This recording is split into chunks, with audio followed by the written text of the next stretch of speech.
जिस तरह history civics और ज्योग्राफी का पेपर आपको मैंने प्रिडिक्शन किया था और पूरा 100% सही आया था, उसी प्रकार फिजिक्स का प्रिडिक्शन करने में वापस आ गया। आप सभी का ज्ञान की बात चैनल में बहुत बहुत स्वागत है। पिछले वीडियो में मैंने आपको most important topic of chapter 1 to 6 बताया था। इस वीडियो में आपको मैं बताऊंगा the most important topics of chapter 7 to 12 और इसी वीडियो में मैंने बताऊंगा आपको 70 मार्क्स का क्वेश्चन आपका कौन कौन से टॉपिक से आने वाला है। ये बेसिकली एक चीट शीट है, ठीक है। तो चलिए स्टार्ट करते हैं। तो चैप्टर नंबर 7 से स्टार्ट करते हैं। आपका यहाँ पर है definition of echo, conditions that must be satisfied for hearing an echo. फिर आपका ये वाला फॉर्मूला, इससे एक 3 to 4 मार्क्स का एक न्यूमेरिकल आने वाला है। फिर यहाँ पर आपका अल्ट्रासोनिक वेव्स का प्रॉपर्टीज़, 3 प्रॉपर्टी दिया हुआ है, काफ़ी इंपॉर्टेंट है। फिर यूजेस ऑफ सोनार और uses of echo by bat.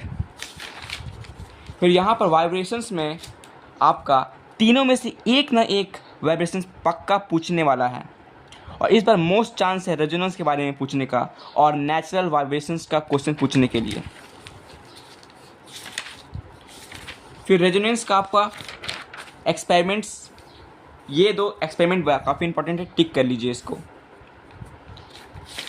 फिर यहाँ पर कुछ इंपॉर्टेंट नहीं है आपका। अब आते हैं कैरेक्टरिस्टिक ऑफ साउंड्स। इसमें definition of 3 characteristic of sound बहुत इंपॉर्टेंट है। फैक्टर्स अफेक्टिंग काफ़ी इंपॉर्टेंट और कुछ इसमें इंपॉर्टेंट नहीं है। बस आपको वेव का फॉर्म डिस्टिंक्शन करने आना चाहिए, मतलब high pitch sound, low pitch sound, loud sound और क्या बोलते हैं फीबल साउंड को आपको डिटेक्ट करना आना चाहिए। जो हाई पिच साउंड होता है उसका फ्रीक्वेंसी ज़्यादा होगा, जो लो पिच साउंड होगा उसका फ्रीक्वेंसी कम होता है, जो लाउड साउंड होता है उसका एम्पलीट्यूड ज़्यादा होता है और जो फीबल साउंड होता है उसका एम्पलीट्यूड कम होता है। और यहाँ पर आपका एक शीट दिख रहा होगा, यहाँ से आपका 1 मार्क का क्वेश्चन बनने वाला है, 1 मार्क। फिर आते हैं चैप्टर नंबर 8 पे। चैप्टर नंबर 8 में आपका इंपॉर्टेंट है पोटेंशियल डिफरेंस का डेफिनेशन, पोटेंशियल और पोटेंशियल डिफरेंस का। फिर फॉर्मूला। फिर आगे बढ़ते हैं कॉज ऑफ रेजिस्टेंस। काफ़ी चांस है इस बार आने का, 90% चांस है इस बार कॉज ऑफ रेजिस्टेंस आएगा। फिर आपका ओम्स लॉ। फिर यहाँ पर कुछ इंपॉर्टेंट नहीं है आपका, ये IV ग्राफ या फिर VI ग्राफ आ सकता है। फिर ओमिक और नॉन ओमिक रजिस्टर्स का डिफरेंस, फैक्टर्स अफेक्टिंग आपका आ सकता है। फिर यहाँ पर कुछ इंपॉर्टेंट नहीं है आपका, फैक्टर्स अफेक्टिंग स्पेसिफिक रेजिस्टेंस। फिर यहाँ से डायरेक्ट, हाँ, सुपर कंडक्टर्स, ये आपका इंपॉर्टेंट है।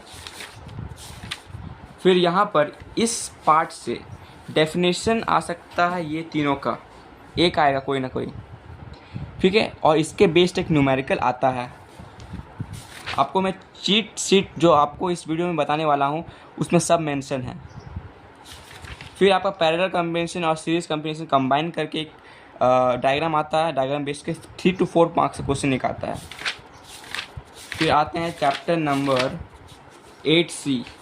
इसमें आपका 2 फॉर्मूला इंपॉर्टेंट है, W = VIT और P = VI, काफ़ी इंपॉर्टेंट है। फिर calculation of house hold consumption of electricity, जो kWh में होता है। तो फॉर्मूला देख लीजिए, पावर इंटू टाइम, कितना किलोवाट हो रहा है।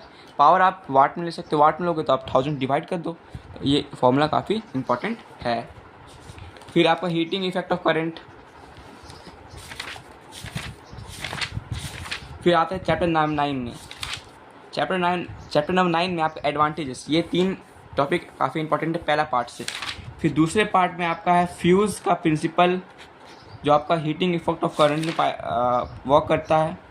फिर यहाँ पर कुछ इंपॉर्टेंट नहीं है। हाँ, मटेरियल ऑफ फ्यूज़। जितने चीज़ मैं बता रहा हूँ बहुत अच्छा से रिसर्च करके एनालाइज करके मैं बता रहा हूँ, ठीक है। प्लीज़ इसे एक भी स्किप मत करना और अच्छे से करके जाना। फिर आपका यहाँ पर है स्टेयरकेस वायरिंग, काफ़ी इंपॉर्टेंट टॉपिक है, 50% चांस। फिर यहाँ पर कुछ इंपॉर्टेंट नहीं है। हाँ, लोकल अर्थिंग और अर्थिंग ऑफ एन अप्लायंस। फिर कलर कोडिंग और सेफ्टी प्रिकॉशंस फॉर ये। फिर हाई टेंशन वायर, बस डेफिनेशन देख लेना, बस काफ़ी रहेगा। फिर आते हैं इलेक्ट्रोमैग्नेटिज्म में। इलेक्ट्रोमैग्नेटिज्म में आपका है राइट हैंड थंब रूल। यहाँ पर इस चैप्टर में जितने भी रूल है मोस्ट चांस है इस चैप्टर से वहीं से क्वेश्चन आने वाला है। फिर पोलैरिटी। फिर यहाँ पर कुछ इंपॉर्टेंट नहीं है और आप सभी का यहाँ पर ये आ सकता है बार मैग्नेट और हॉर्स मैग्नेट का दोनों में से एक। फिर ways of increasing the magnetic field of an electromagnet by increasing the number of turns of winding and by increasing the current through the solenoid. फिर आपका है advantages of electromagnet over the permanent magnet. फिर आते हैं इस part में Fleming's left hand rule, DC motor या फिर एसी मोटर का डायग्राम आने वाला है ये, और इसका बस आपको पार्ट्स देख लेना, ये 2 और ये 3 पार्ट्स देख लेना, बस काफ़ी है। फिर आपका आता है, जितना बता रहा हूँ उतना करके जाओगे 75+ तो पक्का आना है। ये Lenz law, Fleming's right hand rule, AC या फिर डीसी का पक्का आएगा इस बार 100% चांस के साथ, मैं गारंटी के साथ कह सकता हूँ कि डीसी या फिर एसी मोटर का जनरेटर का आ सकता है। फिर आपका डिस्टिंक्शन बिटवीन ये एंड ये बस ख़त्म। हाँ, स्टेप अप ट्रांसफार्मर और स्टेप डाउन ट्रांसफार्मर क्या होता है, उसका डायग्राम, उसका टर्न्स रेशियो क्या होता है और यूजेस, 2 यूजेस देख लेना दोनों का, और डीसी मोटर एसी मोटर का भी यूजेस देख लेना। फिर आते हैं कैलोरीमेट्री में। कैलोरीमेट्री में सिंपल सा है, specific latent heat, specific heat capacity, ये हीट कैपेसिटी, लैटेंट हीट, ये चारों में से एक डेफिनेशन आएगा। 5 मार्क्स का न्यूमेरिकल आने वाला है, 2 + 3 या फिर 4, ये आपका सेक्शन ए में आएगा, ये सेक्शन बी में आएगा। तो यहाँ पर तो मैंने बता दिया। हाँ, ये वाला प्रिंसिपल ऑफ कैलोरीमेट्री यहाँ पर टिक कर दे रहा हूँ आपका, ये वाला प्रिंसिपल ऑफ कैलोरीमेट्री और कैलोरीमेट्री का डायग्राम देख लेना। कॉन्सिक्वेंसेस आप देख लेना, बस रीडिंग मार लेना क्योंकि वहाँ से रीजन बाय क्वेश्चन आ सकता है ना। कॉन्सिक्वेंसेस देख लेना, सिंपल है बस कि हाई स्पेसिफिक लैटेंट हीट होता है। देखिए, high specific latent heat of water होता है, इसलिए ये सब कॉन्सिक्वेंसेस होता है। अब चैप्टर नंबर 12 पे आते हैं हम लोग। Chapter 12 radio activity. इसमें आपका आइसोटोप, आइसोटोन और आइसोबार में तीनों में से एक क्वेश्चन एमसीक्यू में या फिर कहीं पर भी आ सकता है, ठीक है। रेडियो एक्टिविटी के डेफिनेशन और रेडियो एक्टिव सब्सटेंस का डेफिनेशन। फिर ये वाला alpha righted most predicted question में आ रहा है, ये वाला 100% चांस है इस बार, पक्का, मजाक नहीं कर रहा हूँ, हवा में बात नहीं करता मैं।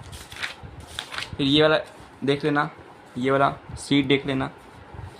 फिर अल्फ़ा बीटा गामा एमिशंस जो है ना, उससे एक इक्वेशन आएगा, ठीक है। जितने चीज़ बता रहा हूँ ये सिलेबस का लगभग 30% भी नहीं होगा, तो प्लीज़ इसको करके जाना, आपका 75+ आ जाएगा। फिर प्रिकॉशंस देखना, थोड़ा मोड़ा देखना, सब नहीं आता है जनरली, पर ये इम्पोर्टेंट है। फिर आते हैं last part, I think so, nuclear fusion and fusion का डेफिनेशन। और ये वाला एक रिएक्शन आपको दिखाऊंगा, ये है बहुत इम्पोर्टेंट, बहुत साल से नहीं आया है, तो इस पर हमको लग रहा है तो 75% चांस में करूँगा इसका। और रेडियो एक्टिव डिके और न्यूक्लियर फ्यूजन का डिफरेंस, ठीक है। फिर आपका बस ख़त्म हो गया है। और एग्जांपल्स ऑफ फ्यूज़न रिएक्शन देख लेना, ये भी आ सकता है, लेकिन आता नहीं है पर आ सकता है, ठीक है। 5 ही है, देख लेना। और फिर आपका डिफरेंस में इसका 2 से 3 डिफरेंस देख लेना, आ सकता है, क्योंकि टॉपिक पूरा एक्सरसाइज इसी पे बेस्ड है, डिफरेंस भी आ सकता है। तो हो चुका है आपका most important topics of chapter 7 to 12। अब मैं आपको दिखाने वाला हूँ चीट शीट, जिससे लगभग आपका 70 मार्क्स का क्वेश्चन बनने वाला है, ठीक है। आप सभी के सपोर्ट से मैं आपके लिए यहाँ तक 70 मार्क्स की गारंटी दे सकता हूँ। जो मैं आपको दिखा रहा हूँ ना, वहाँ से 70 मार्क्स का क्वेश्चन आएगा, देख लीजिए। 1 numerical based on principle of moments including of lever. देखिए लीवर का होता है load into load arm is equal to effort into effort arm. Principle of moment के ही बेस्ड पे है, तो आपका प्रिंसिपल ऑफ मोमेंट में क्या होता है, sum of anticlockwise moment is equal to sum of clockwise moment, वो, और उसी पे आधारित है लीवर, वो आ सकता है 3 से 4 मार्क्स, ठीक है। फिर आपका आता है इलेक्ट्रोमैग्नेटिक रेडिएशन से। बस आपको कितना रेडिएशन पढ़ना है, विजुअल स्पेक्ट्रम पढ़ना है, अल्ट्रावायलेट रे पढ़ना है और इंफ्रारेड रेडिएशन पढ़ना है। तो वहाँ से तीनों मिला के आपका सिंपल ईजी से क्वेश्चन पूछा जाएगा, ऊपर से देख लेना, ज़्यादा देखने की ज़रूरत नहीं है। फिर कैलोरीमीटर से 5 मार्क्स का न्यूमेरिकल आने वाला है। सेक्शन ए में ये आएगा, सेक्शन बी में ये आएगा, ठीक है। प्लीज़ एक लाइक कर देना अगर वीडियो पे पहुंच चुके हो। हाँ, मैं तुमसे कह रहा हूँ जो इस वीडियो को देख रहा है, प्लीज़ एक लाइक कर देना, प्लीज़, क्योंकि मैं आप ही के सपोर्ट से केमिस्ट्री, कंप्यूटर और बायो का फर्दर वीडियो आपको लाऊंगा। और आप देख लीजिए हिस्ट्री और ज्योग्राफी का जितना प्रिडिक्शन किया वो एकदम एग्जैक्टली आया है, ठीक है। फिर diagrams of DC AC motor दोनों में से एक आएगा। Step up and step down transformer और उसका यूजेस 3 से 4 मार्क्स का। फिर रेडियो एक्टिविटी इक्वेशन आ सकता है, बता दिया था मैंने। फिर ये मोस्ट इंपॉर्टेंट पार्ट, यहाँ जितना भी है सब इंपॉर्टेंट है। 70 मार्क्स का गारंटी दे रहा हूँ, 70 मार्क्स का। एग्ज़ाम लिख कर आके पूछना, मतलब आके बोलना कि आया कि नहीं, ठीक है ना। Fleming's left hand rule, right hand rule, ये देख लो, ये मार्क्स लिखा हुआ है यहाँ पर।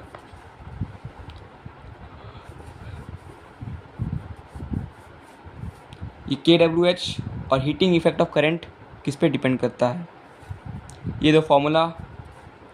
एडवांटेजेस बता दिया था मैंने। Staircase wiring, colour coding, uses of electromagnet, principle of DC, Lenz law. फिर आपका difference between DC and AC, 50 hertz frequency का करंट आता है वो, प्रिंसिपल ऑफ कैलोरीमीटर। फिर ये देख लो। और heating curve for ice and water, इसका मैं लूँगा 101% गारंटी, 100% गारंटी लूँगा, heating curve for water and ice, ठीक है। तो आई होप सो ये वीडियो आपको पसंद आया होगा, ठीक है। अब पेपर पैटर्न में बहुत सारे बच्चे पूछ रहे थे, मैं आपको पेपर पैटर्न बता देता हूँ। 15 मार्क्स का MCQ आता है, 16 मार्क्स का फिलअप आएगा, 19 मार्क्स का 2 मार्क का क्वेश्चन आता है और 1 मार्क और 3 मार्क का क्वेश्चन आता है। 3 मार्क का क्वेश्चन आपका एक क्वेश्चन आता है बस। फिर सेक्शन बी में आपका 4 क्वेश्चन आएगा, जिसमें 6 क्वेश्चन आएगा और आपको 4 क्वेश्चन को सेलेक्ट करना होगा वाइजली, वेरी वेरी वाइजली, क्योंकि यहाँ पर आपको जो क्वेश्चन ढंग से आता है वही क्वेश्चन को करना होता है, ठीक है। वीडियो के लास्ट तक पहुँच चुके हो तो मैं आपको रिक्वेस्ट करता हूँ कि अगर आप चाहते हो कि मैं केमिस्ट्री, बायो, फिजिकल एजुकेशन और कंप्यूटर का वीडियो लेके आऊँ, प्रिडिक्शन वीडियो, तो प्लीज़ एक लाइक कर देना भाई, प्लीज़ रिक्वेस्ट कर रहा हूँ भाई, एक like. Thank you, best wishing for exams, thank you, do well in your physics exam और 4 के आना।